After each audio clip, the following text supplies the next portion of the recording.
Assalamualaikum warahmatullahi taala wabarakatuh. Okay, insyaAllah untuk subjek akhlak, kita akan sambung pembelajaran kita pada minggu lepas. Okay, minggu lepas kita dah masuk pelajaran yang kedua iaitu adab tidur. Adab tidur. Okay, hari ini kita akan sambung lagi. Apa yang kita nak baca, apa yang kita nak belajar hari ni. Okay, boleh buka buku teks muka surat 11. Okay, buka buku teks muka surat 11. Okay, hari ni kita akan ingatkan balik doa sebelum tidur. Okay, masing-masing dah ingatkan, kamu semua dah ingat kan doa sebelum tidur. Okay, kita ingatkan balik. Okay, apa itu doa sebelum tidur? Macam mana doa sebelum tidur? Bismikallahumma amutu wa ahya. Apa maksudnya? Dengan namamu ya Allah, aku mati dan aku hidup. Okay, doa ni rupanya doa ni ialah hadis daripada Nabi Muhammad. Hadis apa tu?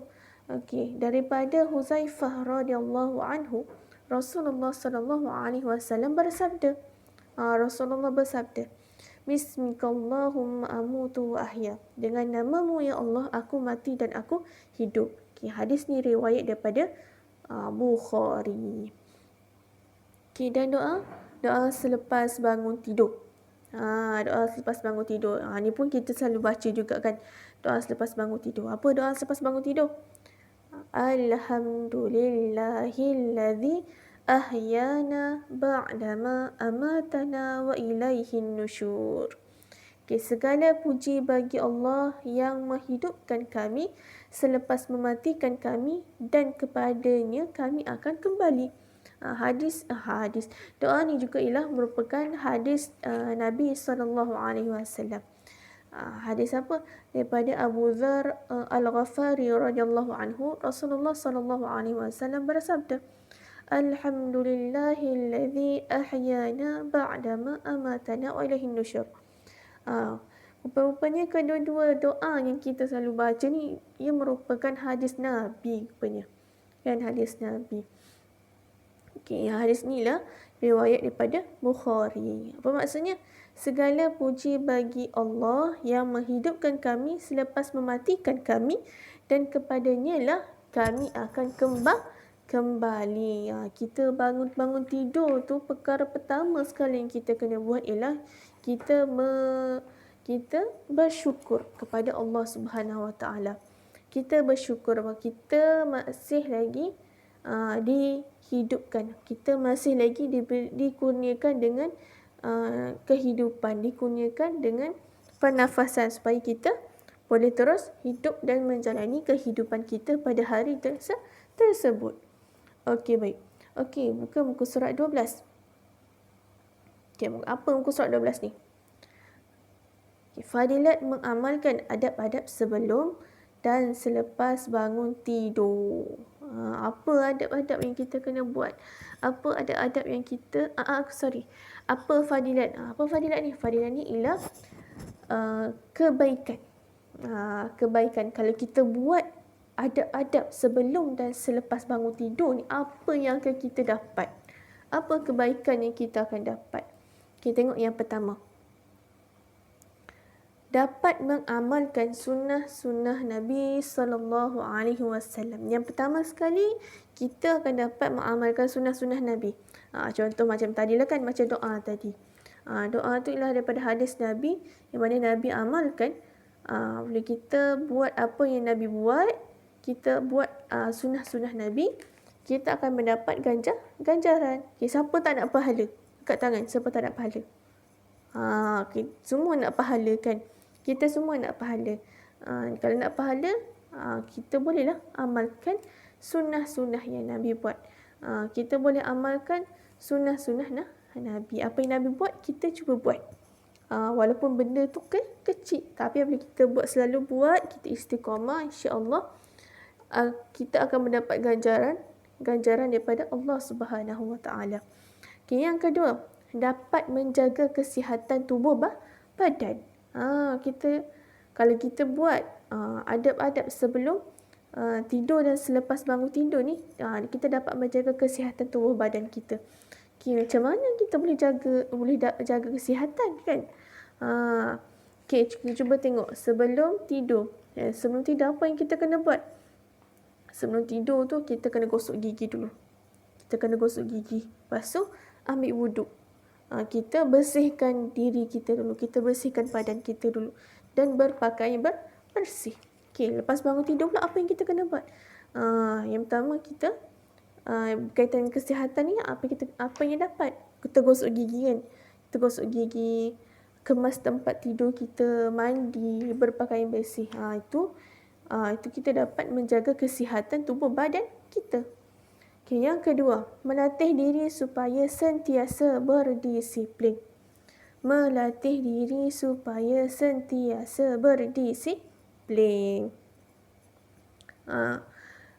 Kita bangun-bangun tidur, kita gosok gigi dulu. Bangun tidur kita mandi dulu kan, sebelum kita buat apa-apa sahaja, sebelum kita buat benda lain, kita mandi dulu. Sebelum kita keluar daripada bilik kita kemas dulu tempat tidur kita kemas dulu katil kita. Itu akan melatih kita untuk berdisiplin. Okay, yang keempat, tidak rasa mengantuk. Kita tak akan rasa mengantuk dan letih ketika belajar. Kita tak rasa mengantuk dan letih ketika belajar. Sebab apa? Sebab kita bangun tu, kita dah bersihkan diri kita, kita dah rasa segar, kita dah mandi, kita tak akan rasa mengantuk. Waktu sebelum masuk kelas, sebelum kelas tu kita kena mandi dulu, kita kena bersihkan diri kita dulu, supaya diri kita segar, supaya badan kita segar. Akan hilanglah rasa mengantuk. Okey, baik. Yang ke-5, fikiran sentiasa cergas dan cerdas. Fikiran kita akan sentiasa cergas dan cerdas. Guru mengajar pun kita senang faham. Apa-apa yang guru suruh kita hafal, kita cepat ingat. Itu antara kelebihan kan, kebaikan. Kita mengamalkan adab-adab sebelum dan selepas bangun tidur. Okey, yang terakhirlah disayangi oleh keluarga dan masyarakat.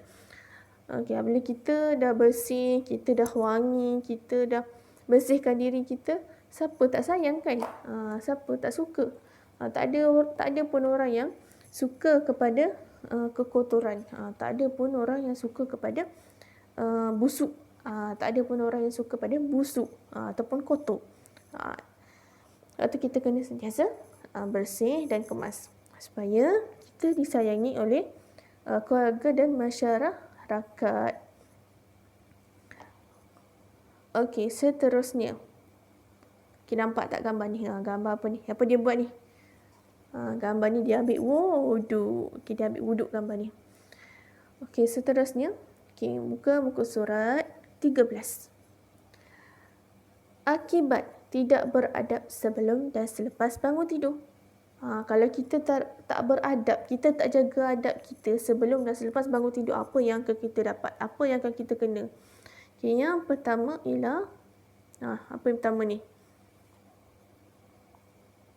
Rasa mengantuk ketika belajar. Asyik menguap je kan. Baru je kelas pertama. Baru je masa pertama asyik menguap. Rasa mengantuk. Sebab apa? Sebab kita tak bersihkan diri kita. Kita tak kita tak mandi dulu. Akan rasa letih. Badan kita akan rasa letih. Okay, yang kedua, mudah mendapat penyakit. Mudah mendapat penyakit. Kalau kita tak berada dalam keadaan kotor, kita berada dalam keadaan yang tak kemas, kita akan mudah mendapat penyakit. Okay, yang ketiga, hilang rasa disiplin diri. Hilang rasa disiplin diri. Kita akan timbul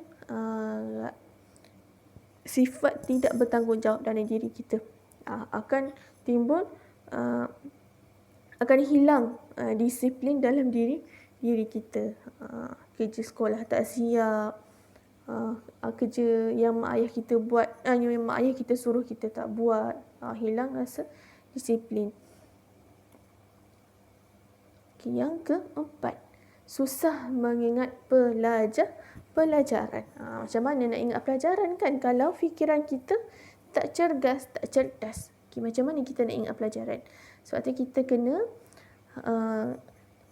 amalkan adab-adab sebelum dan selepas bangun tidur. Dan ada banyak lagi lah yang boleh kita amalkan supaya fikiran kita cergas dan cerdas. Supaya kita belajar pun senang, kita faham. Supaya kita belajar pun senang masuk. Okay, yang terakhir ialah hilang selera makan. Tak selera, nak makan pun tak selera. Macam mana nak makan kan kalau badan kita pun masih lagi tidak terurus. Okey.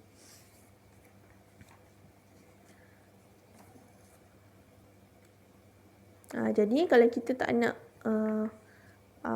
kelima-lima perkara ni terjadi pada diri kita, kena pastikanlah buat dulu, kita bersedia dulu. Bersedia memulakan hari baru. Contoh macam esok kan.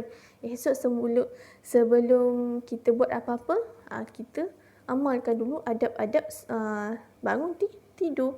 Adab-adab sebelum tidur dan adab-adab bangun tidur. Supaya kita lebih bersedia menghadapi dan membuat aktiviti pada keesokan hari ni ataupun selepasnya.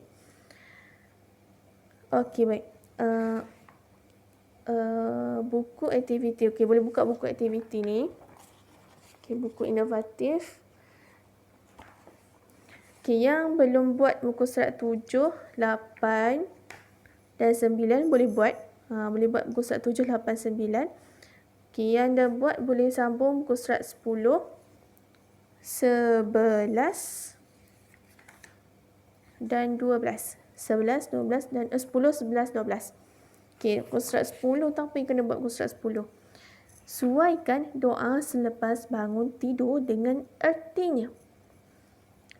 Suaikan doa selepas bangun tidur dengan ertinya. Okay, contohnya itu Alhamdulillahi. Apa maksud Alhamdulillahi? Maksud Alhamdulillahi. Mana satu? Yang menghidupkan kami ke? Segala puji bagi Allah ke? Selepas mematikan kami ke? Kami akan kembali ke? Dan kepadanya ke? Yang mana satu?